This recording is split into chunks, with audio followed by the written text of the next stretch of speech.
দেখেছো মা, কষ্ট একদম রস করতেছি। আইতে দেখতেছি। এই হয়েছে, নাটকটা বন্ধ কর, উঠোন না ধার দে। মা একদম দেখতে ইচ্ছে করে না। মা মা, ছেলে সন্তান, তাহলে তো আরো শক্তি বেড়ে গেল। তুমি একটা কিছু করো মা। এই তুই শুধু চুপ করে থাক। দাদা আসো তাড়াতাড়ি। কি হয়েছে মা? আর স্বপ্না কেমন আছে? এই চুপ কর তুই। কি কলঙ্কিনী বউকে বিয়ে করে নিয়ে এসেছি, যে কিনা প্রথমে হিজড়া সন্তান জন্ম দিয়েছে। ছি, গোটা পরিবারের নামটা তুই ডুবালি। এখন কিনা এই সন্তানকে কি করবি তুই? তাই তো, এখন আমি এই হিজড়া সন্তানকে নিয়ে কি করব? যাও তুমি এই সন্তানকে বিষ দিয়ে দাও। মা ওকে কিছু করো না তুমি। হিজড়া হলেও আমার সন্তানকে আমি মানুষ করব। এই যে নে, মুখটা পুরো নীল হয়ে গেছে।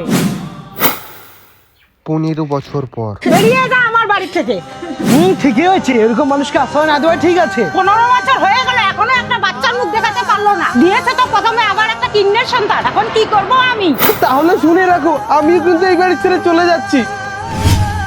এমনি তো সব ছেলে, আপদটা বিদায় করতে আমার 15 বছর লেগে গেল। বলো মা, আজকে ধুমধাম করে পার্টি করবো। কিছুক্ষণ পর আমাদের কপালে মনে হয় ভগবান সব কষ্ট লিখে দিয়েছে। আমার জীবনে মনে হয় ওটাই প্রথম আর শেষ সন্তান ছিল। তোমরা আমার সন্তানকে শেষ করে দিয়েছো। আমি আর এই জীবন চাই না, তুমি চলে যাও এখান থেকে। মা, মা, এটাই আমার সন্তান। আরে কি বলো তুমি? চলো এখান থেকে তাড়াতাড়ি। না, আমার সন্তানকে না দেখে আমি এখান থেকে যাব না। মা, ভয় পেও না, আমি তোমারই ছেলে। ছেলে? হ্যাঁ, তোমরা আমাকে কিন্নার মনে করে মেরে ফেলেছো, তাই আমি কিন্নার কুলে ঘুরে বেড়াচ্ছি। তাহলে আমি মায়ের কথা শুনে এটা কি ভুল করলাম? হ্যাঁ বাবা, আমার তো ইচ্ছে ছিল বাবা মার ভালোবাসা পাওয়া, কিন্তু তোমরা আমাকে বাঁচতে দাওনি।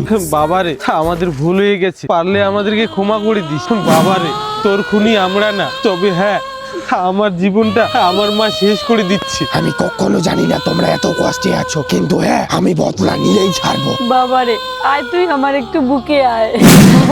আমি বদলা নিয়েই ছাড়বো।